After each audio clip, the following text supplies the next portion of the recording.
80% of teaching comes from these invisible parts. So we have lesson plans, we have learning outcomes, all these being measured, but these learning outcomes are result of something which goes completely unnoticed by the system, by all of us, who just tend to blame teacher for something which is not happening. But we tend to ignore the daily struggle which teachers face. Teachers are working under severe constraints, and they are doing really really well, and they need our support, not our judgment.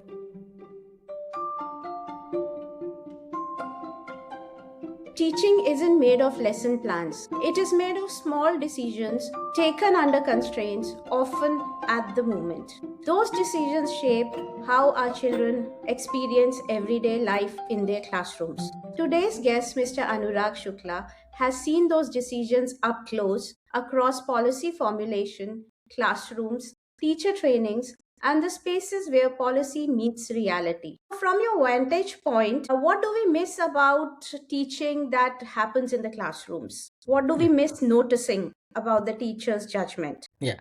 So generally, only the visible part of teaching is being noticed or measured, right? And on day-to-day basis, you will see teachers putting a lot of efforts which are unseen, which are invisible, but that goes on to contribute to a lot in teaching and learning. And also, there is no formal preparation happening for that. So that teacher learns on a day-to-day basis, because it is she who is facing challenges on a day-to-day basis, and she knows children intimately, and then she adjusts that by herself. That teachers in tuition herself, and she decides that what kind of support she has to give to a particular kid. I think 80% of teaching comes from these invisible parts. So Mm. we have lesson plans, we have for example learning outcomes, all these being measured, but these learning outcomes are result of something which goes completely unnoticed by the system, by all of us, who just tend to blame teacher for something which is not happening. But we tend to ignore the daily struggle which teachers face.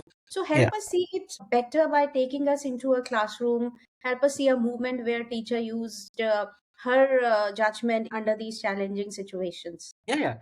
So I have been working across school systems in India, private school systems, public school systems in rural areas as well as in tribal areas as well, from northeastern states like Arunachal Pradesh to Jharkhand Mhm. to parts of Madhya Pradesh, Gujarat, all these states, and have seen that how teachers, and also that's why I believe that if you want to build institutions, especially education institution, teachers are the key players. For example, one classroom in Somnath district in Gujarat, and I was just going and observing grade third, and I could see there were these two girls who were sitting behind in the classroom, and they were not very active. And I also thought that maybe teacher is not giving the same kind of attention to those kids. So then I went and asked him, sir, why is this happening? Why these two girls, they have been separated out of classroom and they have been made to sit in a corner? So he said they have some difficulty in learning, so we have to work with them on a much more closer basis. So and that's why, yeah, so while I teach in the classroom, I don't want others in the classroom to get disturbed. So I'm teaching the formal curriculum, but I will again, once the class ends, I will go to them, and then I know what kind of material to teach to them, those kids. So again, this was a perspective shifting, right?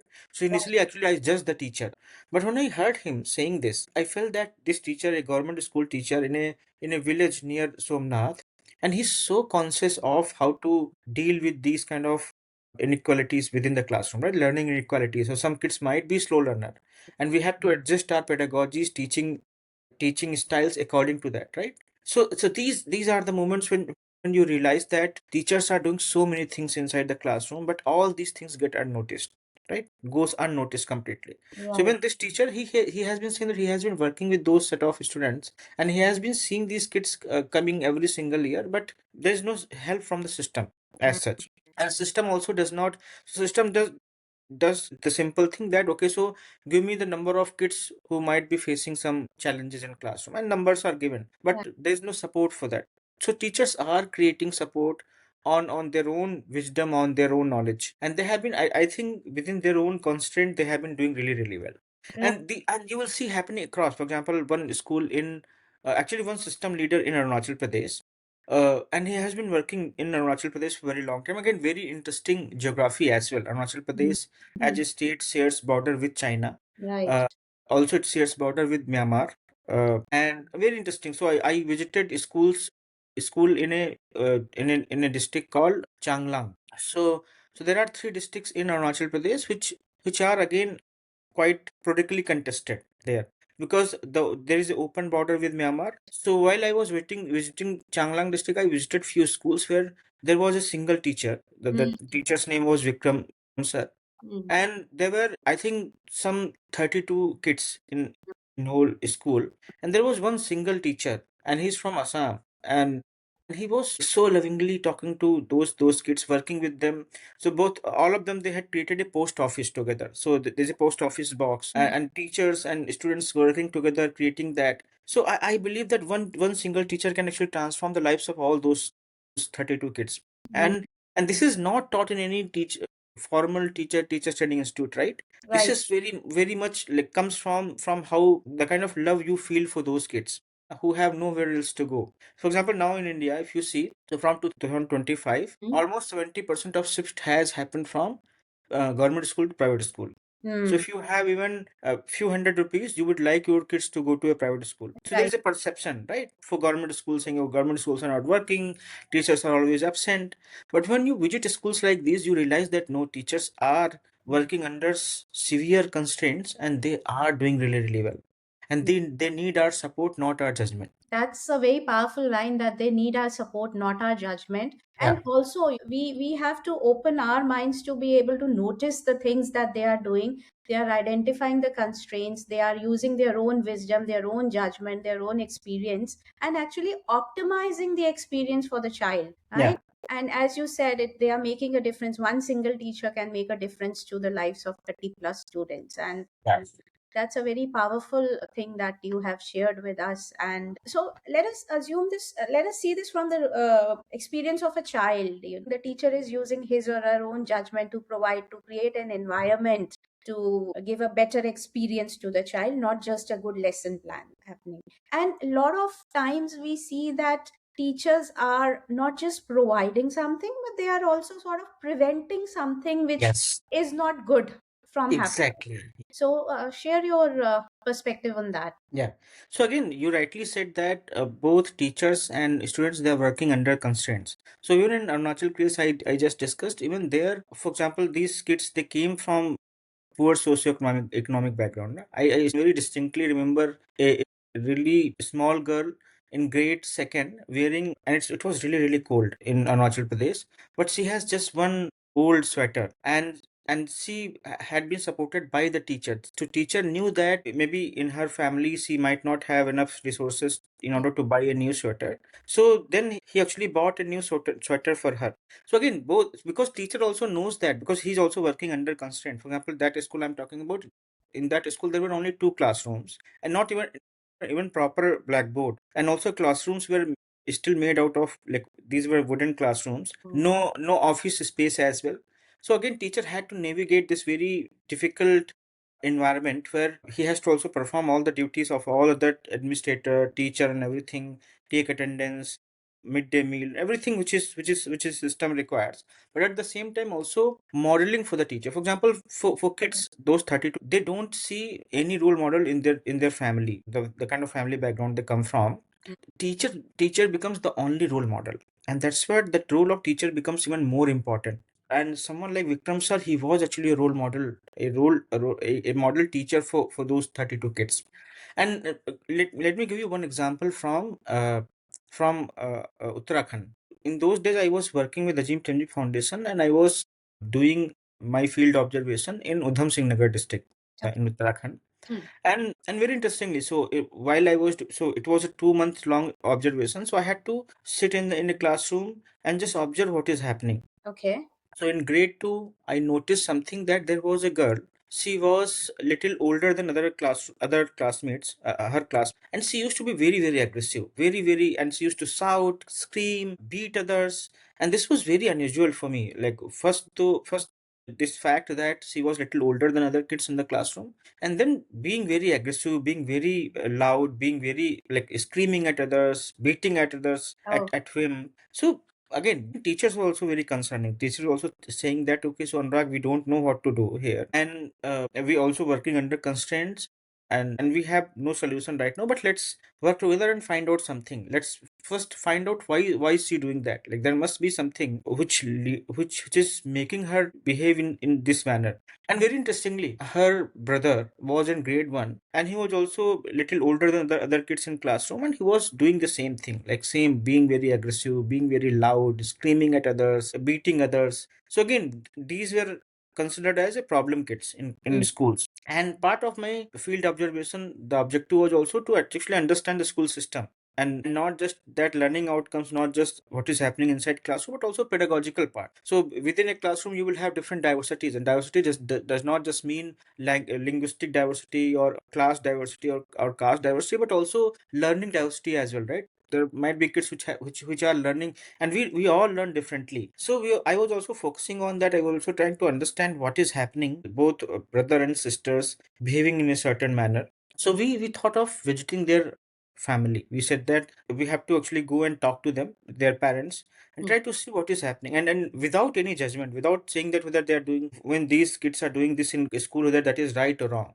And we wanted to see that, because if we had just at the first plate itself saying that, oh, this is wrong, we would have done something like, okay, let us punish them or do something. But we thought of not doing anything like that, and first go and visit and talk to their parents. And when we went to their parents, and we realized that actually we could not meet their father, but we could meet mother. And she told us that so they came from very poor background, and they hardly had anything to eat at home. And the father, he was a drunkard. So he used to come back home, and he had only, so for example, if he wanted even a glass of water, only way he could do that, scream at his wife. And these kids from the very beginning itself, they had seen this kind of modeling at their family, that if you want anything to be done, scream at others or beat others. So they were just replicating that behavior in school. And that's why we have to, when we talk about education, when we talk about schooling, we have to also try to bridge this word between the family and this school. There's a huge gap between, so these are two completely separate life words. So those children are coming from, and we cannot make them learn anything, we cannot educate them until unless we also know that from what kind of background they're coming from, right? If we had just ignored this reality, if we had just said that, oh, there is some problem with these kids themselves, then we would have found out a different solution altogether, right? But by visiting their family, we realized that no, this is not the fault of these kids. We should not be reducing learning to just, for example, able to learn few words, or maybe doing simple multiplication. Education is far beyond that. You learn your self concept, you learn your confidence, like you learn who you are, your identity formation happens at that stage. So many things, like even relationships, that, for example, look at these two kids. If I'm a really good educator, I would start working on these kids, like giving them so much love that they realize that no, there are other ways also where you can actually go and get your things done without actually screaming at others, shouting at others, or even beating others, right?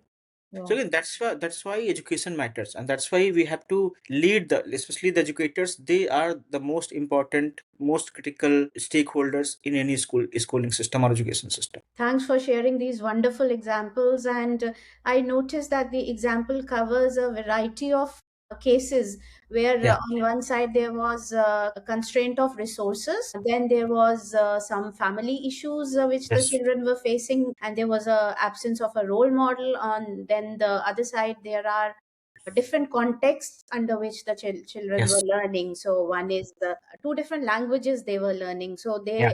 they being children not have not yet gain the ability to switch context and change their way of learning.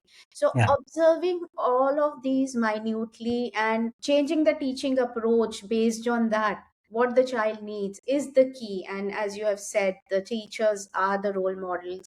The teachers are also the mother or fathers the child may not have. So Yes. there are all these multiple roles that a teacher plays, and not just imparting the knowledge which is there in the lesson plans, but you talked about a lot of things. The identity formation, that is one Mhm. key aspects that the teacher Yes. do. And I think the teachers bring their own identity, their own complete self into Yeah. their teaching. And the teachers who are conscious about that, they do a good job of connecting with the kids and giving what the kid really needs rather than the system prescribed syllabus. Is that? Exactly. Yeah. Yeah. And that is a really good summary also. And now, for example, if I expect every teacher is, and if I expect that every teacher will start doing this, because we were able to do this in case of Uttarakhand, that would also be, I think, would be a wrong thing from like at my end. Because again, those teachers are working under severe Yeah. constraint, right? So many classrooms have 70, 80 kids in a single classroom. Teachers also have a lot of other administrative work as well, but at the same time they also have to come to school and teach, and also teach these kids who might not have anything to eat at home. They may be hungry, they may also be, their parents are not that concerned about the education of their kids, so they have just sent them school, go and study. And they also not, so for example, and that's why now the role of a teacher is far more critical here, right? So, and that's why somehow we have been ignoring this aspect when in teachers training program as well. So in teachers training program we generally focus on, okay, so we will focus on how to teach in classroom, right? uh, from a certain pedagogy. But so again, that is happening, and that whole teachers training program happens at a very ideal lab situation. Okay, so you consider that, okay, there will be 30 students in classroom, and you also expect that, oh, there will be minimum learning level there must be some prior learning as well. But that does not happen in a live classroom, right? You have these kids coming from very poor socioeconomic background, there would be linguistic challenges, there will be learning disabilities, they might be just very hungry, they have not eaten anything, that's why they might feel very irritated in classroom, might not be able to focus, right? A live classroom, especially in government school, has so many such factors. And that's why when people come and say something with so much certainty about, okay, so this can change the system, or this technology can change the system, we will do RCT and this, I don't believe in all that, because in India classrooms are very lively, very organic, very dynamic, and it has so much diversity, so much anything. For example, it's a microcosm of how India is, right? Represented in a classroom. So putting that into any indicator, anything, any sort of factors is not going to suffice. Right, right. And that's a big problem. And system always mis misread what all the teachers are facing, Yeah. what all they are doing. And even though we know that this is how our country is, and it is replicated in the classrooms also, as you said. So why do systems misread the work of a teacher? Is there a way out of this also? Of course, it's a big problem, a systemic problem. There can't be a single simplified solution to this. But let's begin with why the systems misread this, why the system doesn't cater to these aspects in the teacher training sessions. Yeah.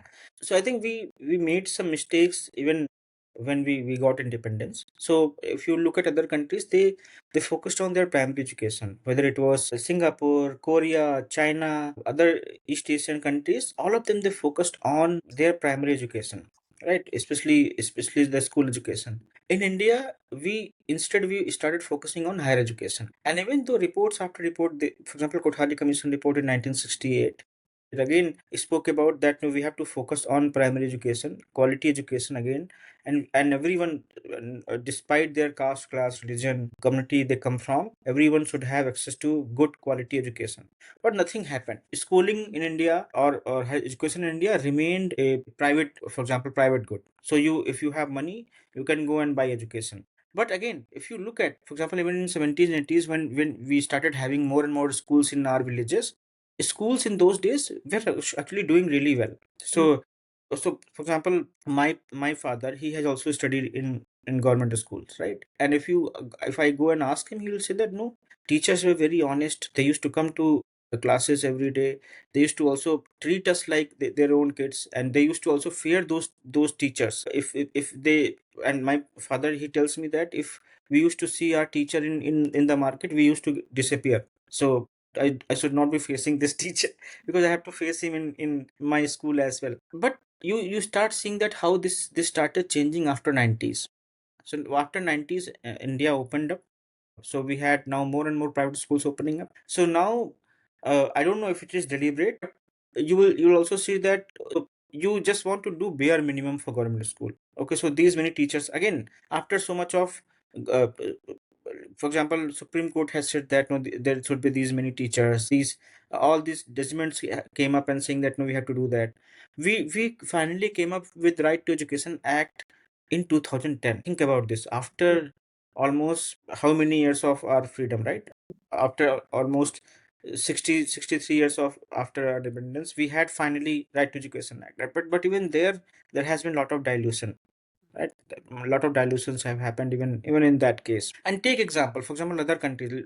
So for example, India and Vietnam, both of these countries, they have the same per capita, and per capita income of Vietnam and India are almost the same. But if you look at the public education productivity in Vietnam, it is far higher than India. So why? Because in Vietnam, government schools are considered that they are the finest one. And this is something very, very interesting. In India, if you have no money at all, only then your kids will be going to government school. Otherwise, if you even have few hundred rupees surplus money every month, you would like your kids to go to a private school. So why has that happened? We have to also start thinking around these questions as well.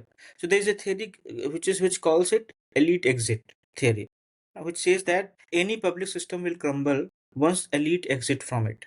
And this has happened in India. We can say, and India schooling is highly stratified. Hospitals, public health system is highly stratified. So some people can go and get educated in the top 5-star hospitals. Some people can go to maybe clinics and get treated there. But some people who have no money at all, they only rely on public hospitals. The same thing also happens. The same patterns gets repeated in public schooling. So we have in India now, we have highly stratified schooling system, right?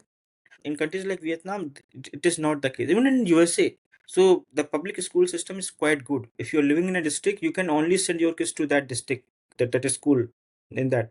To get into private schools, there is this lottery system, which is very so people does not want to get into that. That's why they prefer to send their kids into that public school in that particular district, right? Right. So that's why we also need to create something like that. Maybe that's why supporting government school is the need of the hour. And we should be, for example, we should have, and this is again, Kavlin, you must be observing that as well. For example, when this Indigo fiasco happened, right, Hmm. recently, and Yeah. I could see so many people writing about that, so many people saying that, oh, what is happening? Our schedules are completely now, we don't know, the flights are not going anywhere. And Indigo, which has been almost had a monopoly, 65% of total market. But when I look at other things like public school, why don't we talk about that? Why do? Because we believe that we are no longer affected by that. We are affected by, if Indigo stops its operation tomorrow, all of us are going to be affected. And since that affects us, we start writing about that, we start saying about that. You start asking questions to the government that how could this happen. But why are we not concerned about our public schools or public hospitals? Because we believe that we have already existed those systems. We are not impacted by that, we are not affected by that, so we can live in our own world and feel good about that. Again, we need to have much, maybe we should be asking, especially we should be raising more such questions in public platform about our government school systems, right? But even the best of private schools may also not be over and above the judgment of the teachers, because they are the ones who are with the children on a day to day basis. And some of the constraints, the family constraints, lack of role models, are problems which are more universal, right? They are there with the elite also. So, there also the teachers have a very crucial role to play. So, what's your Yeah. perspective on that? Yeah, and this is absolutely right. For example, and whether we talk about government schools or we talk about the elitist schools. So, and when it comes to infrastructure, there's a lot of difference, right? Yes. So, and so those schools might have horse riding. They might also have a lot of other things, AC classrooms, well-equipped library, and everything. But what is the most critical thing in any school, which is what is happening inside the classrooms, Yes. right? What kind of conversations are happening between the teacher and students, right? And if you look at that factor, there is only degrees of difference Hmm. within, like, if you compare a government school to even elitist of a school. and that's where you don't see much change between those schools. And that's why as a school education systems we are also failing. No matter whether a kid is coming from elite and elites of school or government school, this whole idea around demographic dividend. So Mm. are we able to produce the kind of workers we want for the future economy? And it's not just about workers, even citizens, right? Critical citizens which or citizens who can write ask questions, who can actually, for example, that's why in India we have problem of uh, information asymmetry. So many people are not actually aware of how to go and vote about certain things, right? Mm. So that's why, for example, that's why teachers role becomes very very critical. And that's where, for example, in many little school what happens that even so there's a gap between the kind of context teachers come from and the kind of context these kids come from. So there's a lot of struggle. So there the teachers, they for example these kids and the teacher, because since there's a lot of difference in the context itself, you see that the pedagogy remains very very technical. But what happens in government schools, that teachers and the kids, both of them, they come from almost the same context, and that's why teacher has more information on these kids, Mm. right? Okay, so what kind of pedagogies we can use? If teacher wants, they can actually do a lot of things within those constraint itself. So let me give you example from Jharkhand. So in Jharkhand, so I from 2013 to 16 I was in Jharkhand working on a technology and education project, and across 100 schools in Jharkhand. So I used to frequently visit districts like, for example, Latehar, Simdega, Giridih, Khunti. These districts, again, as someone living who has studied in places like Bombay or Delhi or Bangalore, so you always have this perception, right? So Jharkhand is a Naxal affected region, and in Giridih, again, Giridih was one of the most Naxal affected regions in those days. So Mm. going those places, so I was also very curious. Okay, let me go and visit those schools, talk to those teachers. So what kind of education systems they have, what kind of constraints they have. And again, when I visited those places, I again realized that teachers there, they were doing the fantastic job. For example, even in Jharkhand, there are these systemic constraints. So in Jharkhand, UNICEF report says that 97% of kids, Adivasi kids Mm. in Jharkhand, they speak some other language in their home, but when they come to school, they have to speak either in Hindi or in English. English, again, Hindi is the medium of instruction, but in some schools, private schools, English is also preferred. But at home they speak Mundari, Kurak, Pahadia, Santali, these languages. So Jharkhand has 19 languages, right? And all these languages have more than million speakers. So 97% of kids, they come from a completely different life altogether, life word altogether.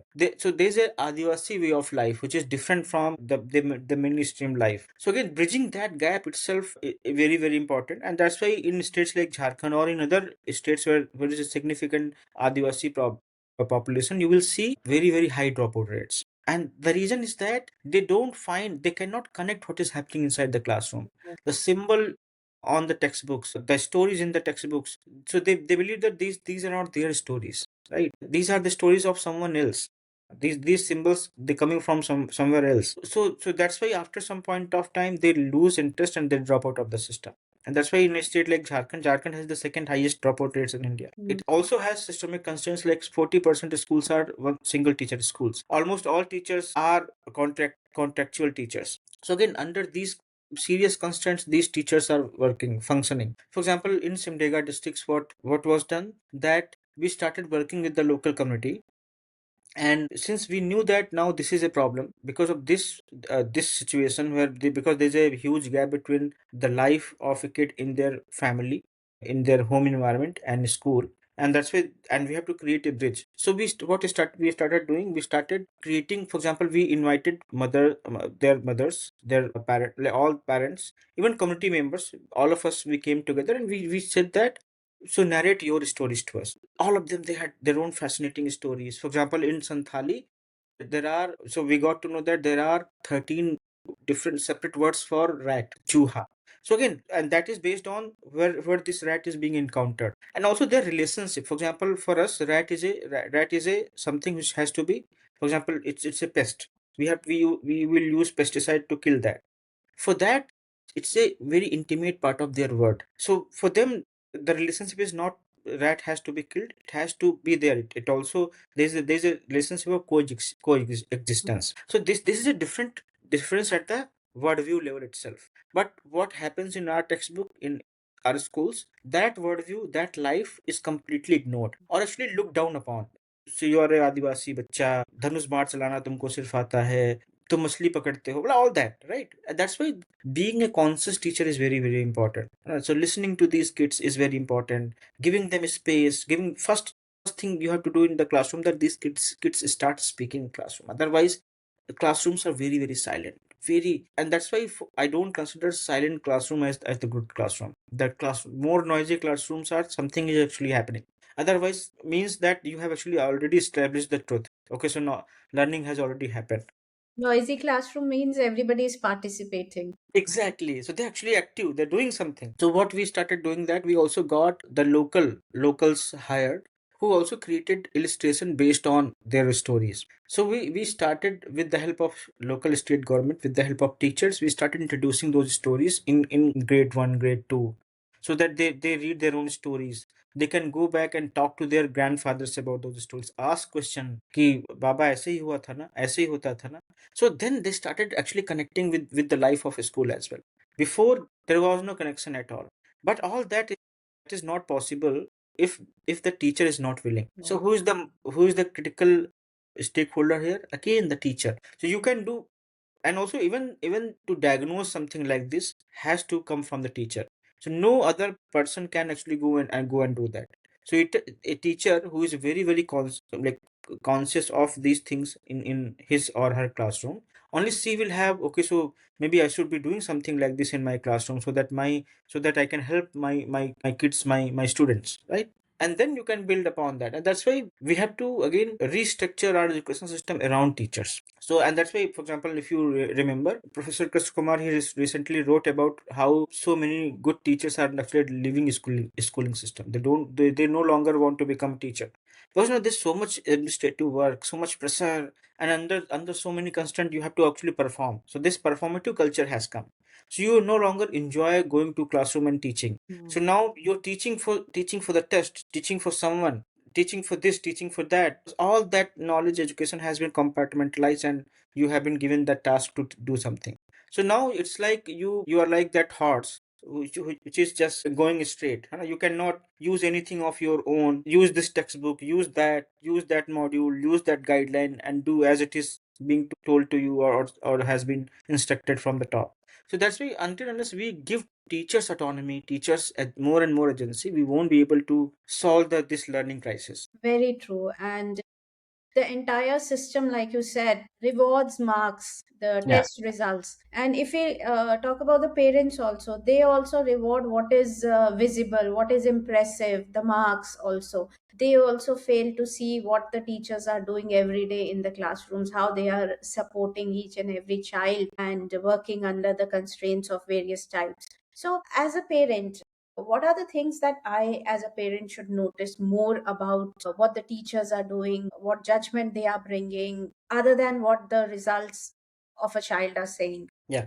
So again, I will begin with one example. So I was working with a community, and this community was it was so they were the refugees from Pakistan, during the parties. So they had to come to India, and they had their own settlement in Uttarakhand. And very interestingly, so I was observing the classroom, and as a Hindi speaker, so what we were doing this assessment in early classes, grade 1, grade 2, grade 3, and we were showing them images and asking them, okay, so for example, we felt that if they're not able to write something, at least they will be able to identify these images on that particular textbook. And again, look at how conscious you have to be. For example, and most of the teachers, they were Hindi speakers, right? And these kids, they came from a particular community. They were Majhabi Sikhs, and so they were being shown the image of buffalo, right? And we were asking them कि ये क्या है, बताओ ये क्या है, and they all of them, they were saying Majh, है ना, Yeah, Majh. And we as a Hindi Punjabi word. speaker, हाँ, we as a Hindi speaker, we only know buffalo or bhais. So and all teachers were saying गलत है, देखो इसको ये नहीं बोलते, इसको भैंस बोलते हैं, इसको buffalo बोलते हैं. And these kids, I could see that, oh, they were very uncomfortable about that, because but they could not say anything, right? But again, I told, like, again we had this discussion that, but we have to find out why. Okay, so maybe if one or two kid had said something, we could have said that, "Okay, they must be wrong." But everyone is saying this, all these kids. Then we realized that actually in Punjabi we call buffalo as much, right? So and again, this is very subtle, right? Very minute, but this goes on to break the confidence of that kid. Right. So you, on his face, at her face, you're saying that you're wrong, but actually she's right. So you can Are actually discrediting the entire lived in experience of a child exactly, to that point, that exactly. he has seen at home, heard at home. And what that belongingness. So then these kids, they start, that's why they don't like being in school at all, because they believe that, oh, nothing of their own knowledge, their own skills, their own environment is now, it is actually looked down upon. Right. We are being told that, no, no, you don't call them as much now, you have to call them as, or you have to call them buffalo, Mm, right? So that's what, that is the problem of education, when it becomes highly standardized. And how do we assess whether my kid is learning in school or not? right. So that's why we have a parental crisis in India. I would say that we have to do a lot of work on uh, raising awareness even among parents. So before becoming a parent, you have to know a lot about what is a parenting altogether, what is education altogether, what is what, look, for example, nutrition. So what kind of, now in India, what is happening, if you see, and because of this parenting awareness, so I have seen increasingly these small kids, they're not actually eating without their phones. So mothers, they have given these kids access to mobile from phones from the beginning, and now they're addicted to it. Mm, They cannot even eat with anything without watching something. So this is the kind of modeling happening at home environment as well, that because kids are seeing that, oh, what is being valued by our parents, oh, they really like to spend time on mobile phones, so we should also be doing that. And also, for example, even choosing a good video to watch yeah. is, again, there's no idea, right? So anything random thing is being watched. You don't have any idea whether that is actually making doing anything good to your kid, or actually harming them, and most of the time it's really harming the cognitive level. In many countries, for example, in USA, many districts have banned mobile phones. In Scandinavian countries, all the Scandinavian countries have banned mobile phones in classrooms, even in higher classrooms.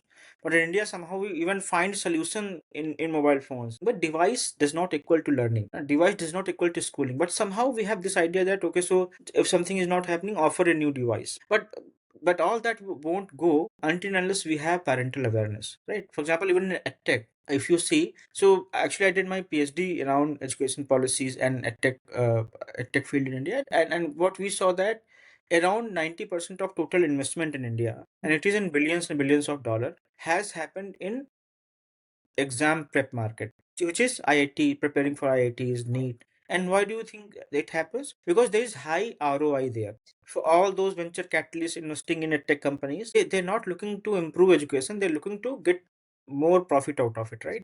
So they would only invest in those domains where there is a lot of profit to be generated, which is considered important for the people. Yeah. So as a parent, I would be willing to, for example, I would be willing to pay 2 lakhs for my kids preparation, or for IIT preparation. But if someone say that, "Oh, this is a great book to buy," again I would start thinking also whether I should buy this book or not.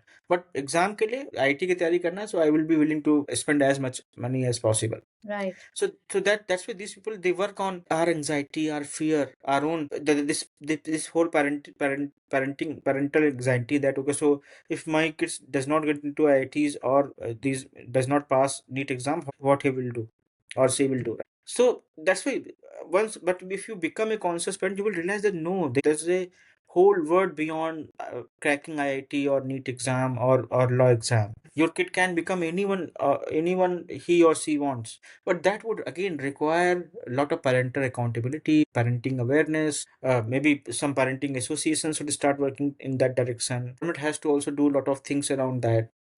Right now, they consider, okay, so they are just consumers. Right. And also, this plethora of choices we have in terms of the videos, the knowledge available Yeah. is also, I see, that as a sort of a constraints to learning, not necessarily as a support to learning, until and unless you have the awareness, the judgment to discern what is the right information you should share with your child. Yeah. So that is also one constraint the children are facing, especially the urban children. So this lack of focus is really a big problem that the urban teachers are facing, and they at their level are again trying to address Yeah. this. So like you said, there is a need for parents also to be aware of Yeah. these things, and use their judgment while bringing the resources to their kids. Yeah. Yeah. Can we have a rapid fire round? So the first question: best teacher you ever had, and what is one thing that they did which no training could have prepared them for? Empathy. Okay, wonderful. Second question: smartboard or a blackboard? Blackboard. Okay. One thing every parent misreads about their child's classroom. Yes. I think lot of learning which is invisible. Hmm. So that is completely goes unnoticed. So so parents generally see their textbooks, notebooks. Okay, so oh, this has been taught in your class today, but so many more things have gone right in those 6 7 hours the kid has been in school, right? He has made friendships, he has fought with someone, he had also learned so many, maybe come peer lot of peer learning has happened, right? So most of the learning actually goes unnoticed, and parents have to realize that. So it's not just about what is being written or shown in the notebook, but what is being imprinted on the minds of these kids. Oh, that's beautiful. Okay, next question. If you could delete one line or one section from every lesson plan in India, what would it be? So I think so most of the lesson plans in India are very top to down. Hmm. There is hardly any teachers agency there. So the teachers are also told, oh, this is how you have to take this, these are the resources you have to use in the classroom.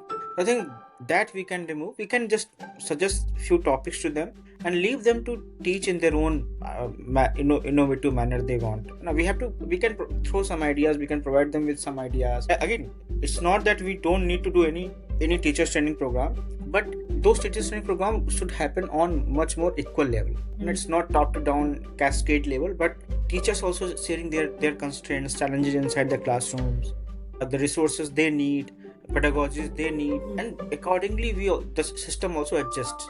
Next question. After years of observing teachers, what quality do you respect the most? I think I would respect that. I think first you need to love children, working with them. You need to have so all the great personalities in India. Whether it was Mahatma Gandhi to Tagore, Sri Aurobindo, Maria Montessori, name anyone. I think what made Maria Montessori into Maria Montessori, or Gandhi into Gandhi, or Gijubhai Badheka into Gijubhai Badheka, it was their absolute honest love for these children. And once you do this, you will start. So for example, then you'll be very honest about the kind of things you're going to do with them, because you know that these are your own kids, and you cannot mistreat them. How you treat them also is going to decide their future. Like they're also going to become citizens of the future, they're also going to become human beings of the futures. That's why we have to treat them on, like for example, that's why this that kind of honesty is needed. But I think, and you will see this happening. For example, if you see love is missing in the society, that gets reflected in the, for example, right now our education system is based on distrust. System distrusts the teacher distrusts the students, and that's vicious cycle. So I think if we want to change the system, we have to start with this, maybe from the episteme of distrust to episteme of wonder or love. Okay, so you look at education system as something which is wondrous. These kids, they are the wonder, or every single kid is unique. They are the maybe eighth or ninth wonder of the world, and we have to work with them in that manner. I love that. Okay, next question. One thing you have observed in the classrooms that you would like to carry back into the policy rooms. Lot of things, I think, and that's why I was saying that lot of things happen in the classroom which goes completely unnoticed. And policy making is nothing but, so policy making, they only notice what is being written or evidence, right? But what is the evidence of classroom has happened? It is not the lesson plan. So for example, if I ask Kavleen, okay, so Kavleen, show me how you have taken your classroom. So what would I do? I will ask your lesson plan, and that lesson plan, for me, that itself would suffice that, oh, this is how you have taken. But this is not. For example, so a class would have, I would again see the I think those bright eyes, those inkling in the eyes, making kids very curious, asking a lot of questions, very active, right? That kind of classroom. So Yeah. right now we want to make our classrooms very silent. We ignore major part of our learning, which goes invisible, which goes unnoticed, and only notice or maybe only consider them as evidence when it is in form of lesson planning, it Yeah. is form of learning outcomes. But there's so many things happening. For example, the kid I spoke about from Uttarakhand, so their learning outcomes are very poor. But again, lot of other things were also happening in classroom. But the teacher in Somnath district, he had made a separate corner for those, a special corner for those girls, right? Mm. I, as an observer, I went and judged the teachers, saying that okay, so he's being discriminated. But the teacher knew that oh, this is how he has to deal with those girls, because they are slow learner. They need special attention. They cannot be taught like in any other kid in the classroom. But that goes unnoticed in your lesson plan. So lesson plan would completely invisibilize those little girls sitting in a corner. Yeah. So that's wonderful. Thanks for sharing these. And for those listening, we are now entering the final stretch of our conversation. So if this conversation is resonating with you, I would urge you to please subscribe to the channel. This really supports the work that we are doing. Thank you. And Mr. Anurag, moving on, what is one thing that you would want systems and parents to stop demanding from the teachers and instead, going and supporting the teachers? So I think we need a lot of patience in our system. So right now, what we demanding from the teachers or from the, even schools, that okay, so like we offer quick fixes and we want quick results. And in that process, teachers are under so much stress these days. System is so under so much stress. Schools are under so much stress. So I think we need, and this is like gardeners. If you are planting a seed today, you cannot expect it to grow tomorrow, right? And that tree, that seed has its own temperament. Different seeds have their own temperament. They will grow differently. They will come out differently from the earth, right? So not every single seed would come out at the same with the same speed and with the same level, right? That also happens with the kids as well. Mm. So have this patience with the teachers, with the kids, and consider them as the seed for the future plants, and they will come out. They will definitely come out if we are giving them right kind of support. If we are giving them watering every single day, if we are taking care of them, they will come out. Maybe some seeds will take little more time, some seeds will, and this is also possible that seeds which are taking a lot of time, they're actually going underground first. So they are, yeah, so maybe their roots are going to be very strong, right? So if we have that kind of sensitivity, that itself would do a lot of good things to the system. I think we need a lot of maybe more slow system, slowness, having patience, having this skill of observation, listening to people. For example, you have stopped listening altogether. So no one in the system listens to what is the teacher is saying. Teacher is always being instructed or being told to do something. So sometimes we should also start listening to them, but that would also require a lot of patience. Right now we do not have patience. So we go some to these schools as outsiders and we start judging teachers because we don't have that kind of patience to actually listen to them. Why, if they are doing something in schools, in classrooms, why they are doing. So, if all of these things are actually implemented, or even if we continue to maintain the status quo, what do you wish schools to feel like for our children? That would be the last question. So I think if I start seeing that the kids, they actually like going to school. So right now, mothers have to do a lot of things in order to send their kids to school. So because again, these kids, because they're not free in that environment, their life word is not being considered. They're being told to do something, and that's why for them in that age, freedom is very important. Mhm. So in the, learn a lot of learning happens if you give these kids a lot of freedom. So again, with that freedom also comes with the love. You will see that teachers who are really good, who really love students, they also give them a lot of freedom. And also they're the reflective teachers. They're reflecting all the time on their practices. Okay, so how can I make classroom, my tomorrow's classroom, better than today's, and always improving on that. But even that being reflective itself requires a lot of patience. So right now they're put into a lot of duties, administrative tasks, and all that. They do not have even time to think about all that. So that's why once we start instilling this, for example, I would say that this idea of patience across the system, that okay, so and we are in education, so we cannot So a kid who is entering in, because some of us are also late bloomers, right? So recently, Kavlin, I shared on LinkedIn where so few scholars, they actually studied more than 40,000 top performers in the world, which included sportsmen, which included Nobel laureates, which included scientists. Mhm. And what they found out that people who were considered genius in their early schooling in early life, their growth it pattered. So and people who were the late boomers, so even though their growth was not that quick on that graph, but they surpassed those learners and those young. So again, the idea that no one is late. For example, there's even this idea of late bloomers or slow learners. Maybe they are learning something which is, and why they are slow learner. For example, when we say someone slow learner, because we have reduced learning to few things, and if some kids are performing less than what we are expecting them to perform, we will start calling them slow learner. But like we were discussing, that a lot of other things are happening in the classroom. Once we start consider everything happening in the classroom as learning, we will see that no one is slow learner or fast learner. So we are learning at different pace, but we are learning different things as well within a classroom. That is really very important to note that each child is not just learning, each child is actually becoming something. And Exactly, being and becoming, yes, exactly. they are at on their own journey towards that becoming, and each Yeah. child is at a different stage in that journey, and noticing that is the key to actually helping them. So Yes. that's a very good place to end, Mr. Anurag. Thanks for Thank you. sharing what all we normally miss when we look at classrooms, when we look at schools and the children's way of learning. So thanks for helping us notice that. And for our listeners, if this resonates with you, please do share it with other parents and other teachers in your network, so that we can spread this conversation, we can deepen it further. And do subscribe to the Learning Channel for more such conversations. Thanks for listening.